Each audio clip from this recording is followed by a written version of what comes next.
The guy is so fast, right? He's so quick, and that's it. That's a perfect yung sa question ni Alan kanina. He studies a script, right? But it comes off so naturally that you think he's making it up right there, but it's well rehearsed. Oh, he's very well rehearsed. His writer, because my brother, my half brother, is one of his writers. So I know that his stuff is really well written. The material is really there, and he internalizes it and he's able to pull it off like it's happening just now. That's a good performance. Right. That's it sounds like he's composing it there. Now, if it sounds like we're composing the music as we're playing it, then it's natural. That means it's a good performance. Right. And soon, baka pwede rin concert with Vice. He's a good singer. He likes to downplay it. Right. I think it's just he gets nervous or something. Like the intro to his song, he made it last 5 minutes. Yes. He kept stalling. Right. But actually, he's really good singer. Right. He sounds good. He's in tune. Really musical. Galing talaga niya. He's an artist talaga. Maestro, ano ba, challenge niyo ba yung ganong klaseng artist on your part? Yung ganon na parang ang tagal ng intro, tapos ang daming ad-libs? We've known it, we've done that kind of thing before. So if it's not your first time, then you know it's gonna happen. Alam na natin, Vice will do that. So we're ready for it. Even yung mga ibang mga musician niya, dinidistract niya. Oh, tawa lang kami ng tawa. It's really, he's really a good person. Okay talaga siya. I really appreciate him. Thank you po. Bigla nagkaroon ng taga Abs-Cbn Philharmonic Orchestra. Mga Mormon daw sila. Kasi they made them dress in ties and black shirts and red ties. Sabi niya mga Mormon daw. Okay. Grabe talaga, nakakatawa talaga siya.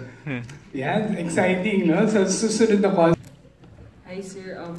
To mount something like this, a lot of musicians are involved. So, how challenging are the rehearsals, and what would be the participation of the Ateneo Chamber of Chamber Singers? Because the music was composed for orchestra and chorus, so they're really part of the music. So it's not going to work without the choir. So they're a chorus that we worked with a lot before. So naturally, we chose them to perform with us. See, Jojo's a good friend and a very esteemed colleague. Challenge. I've worked with orchestras bigger than this. Hong Kong Phil is 98 musicians. So it's the challenge actually for us is not really me. It's more of our staff to logistics, all that stuff. There's a lot of people to deal with. There's a lot of paper, there's chairs, there's music stands, there's all that stuff. But after you've done it for a few times, it becomes just part of the job.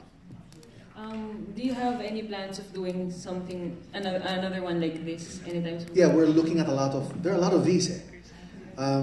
Apparently you can go to, let's say, IMG artists. They have they have Blue Planet Live, they have Frozen Planet, they have all these great docu films with symphony orchestra that are part of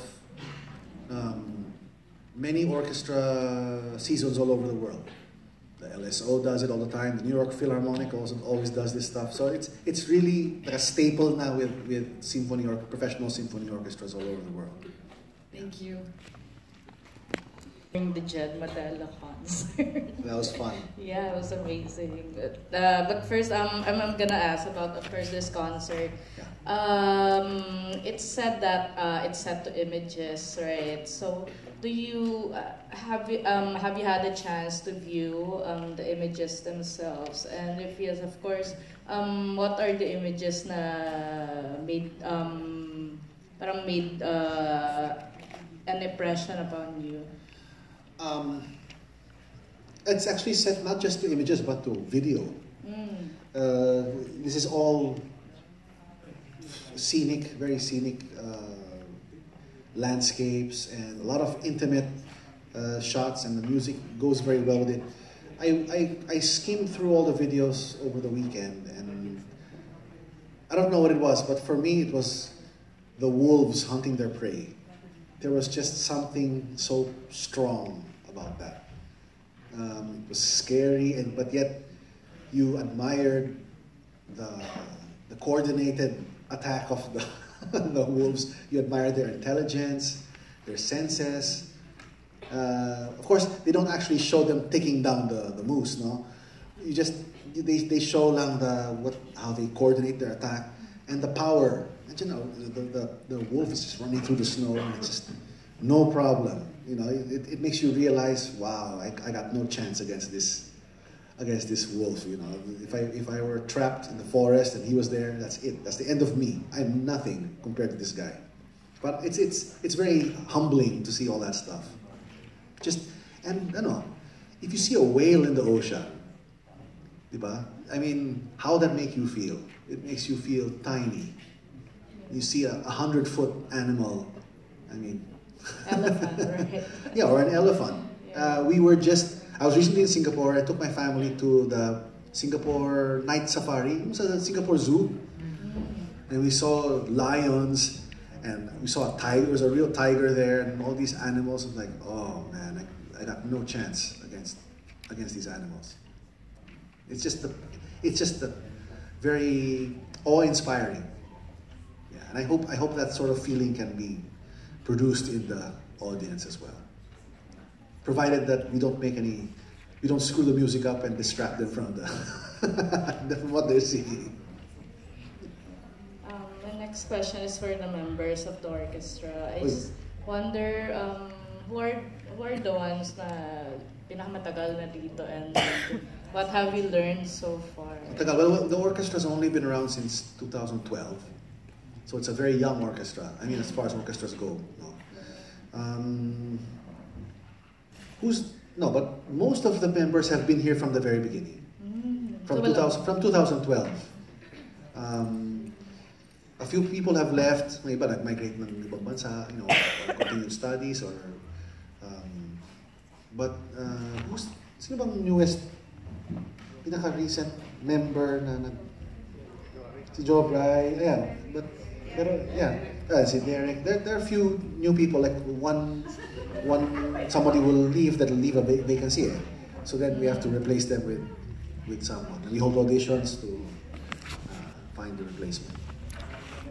So, last question. But yung di ba yung sa jet na, did you expect that yun sa voices niya na viral din ngayon, yung ginaya niya yung mga... I've never heard him do it live. I knew that he did it, but I didn't hear it until then. Oh, it was a lot of fun. Kasi the last person I heard do that was Lani, but she always does that. But I didn't expect. I kind of knew it because we have sequence guide there. We can see what's going to happen. So it was my first time to hear it. Even live. the mommy Janice. Ang galing talaga niya. He's good. That means he has a good ear. Yeah. That means his ear is good. Kasi he can capture mga nuances ng iba-ibang tao and magnify them.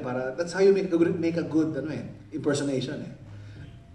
You take a nuance that's unique and then you magnify it para halatang-halata na yun yung ginagaya mo. He did it really, really well. Well, he's a gift. It's a gift. Not everybody can do that. To answer your question nga pala, for this concert, we have additional members in the orchestra to make it bigger. No? And a lot of these young people joining us are from our youth orchestra, the Orchestra of the Filipino Youth. They just did a concert in Qatar. And they're based in, they hold their rehearsals in Rockwell in Ortigas. They're also funded by the same people who fund us. We're 50-50, Abs-Cbn and First Philippine Holdings, si Piqui Lopez. So it's a Lopez Group thing pa rin. Sila din, they're half funded by ABS and by First Philippine Holdings. So they are our youth orchestra. And that's where we got the pool of musicians to join to make the orchestra bigger for this concert. Thank you, and the first break. Gusto ko lang tanungin yung mga members kung yung experience nyo regarding this piece of music. So how is it different to the ones you have performed before, and what do you think inspires you to do it? Sino gusto sumagot? Kahit mga tatlo lang. Go, Fred. Derek, ikaw na. This is Derek Atangan. He is our assistant principal bassoon. Yan. Bagong newest member ng orchestra. Most recent. Arranger din po yan. Nag-areglo siya dun sa concert ni Leia na huli. Yan. Oh, Derek. Sagutin mo nga. He is from... What's that? Imus or from? He's from Imus, Cavite, actually. That's where he comes from. There's a very strong band tradition there. A lot of musicians come from... sa labas ng Metro Manila yung classical music. Wala sa Metro Manila.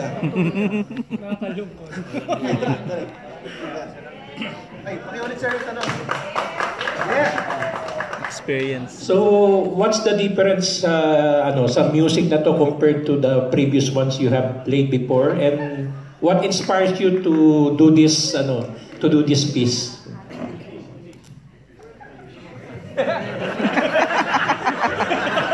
Tutugtog na lang daw siya.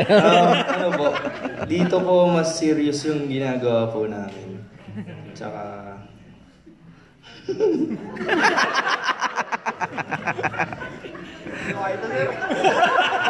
Ang Miss Universe kasi yung tanong mo eh. It's very hard for musicians. This is one thing I learned, no? Musicians kasi, their voice is their instrument eh. Kaya pag binigyan mo ng pinagsalita mo yan, freeze yan. Ganun talaga ang lalabas ka. Pero kung... well, actually sir, to answer the question directly, no? Lahat ng tinutug namin dito, hindi pa namin tutugtog dati. Yan. This is the first time we're playing all of this music. Well, for many of us, no? Some of this, like yung Ravel, lalo na, yung mga more veteran musicians have played it before. But the rest of the Nat Geo music, dahil ginawa para dito sa Nat Geo, first time namin lahat tutugin. So, discovery din for us, kasi first time namin pabubuhayin yung music, kasi yun ang trabaho ng musician, di ba? It's tinta lang sa papel yan eh, hanggat may musikong tumugtog. So, it's always a very nice experience na, wow, we've never touched this music before. Tinta lang yan. Ngayon, pag tumugtog tayo, music na siya. Okay. So just last question na lang po, yung how does the images or the videos affect the way you play the music? May effect ba or you just follow the piece?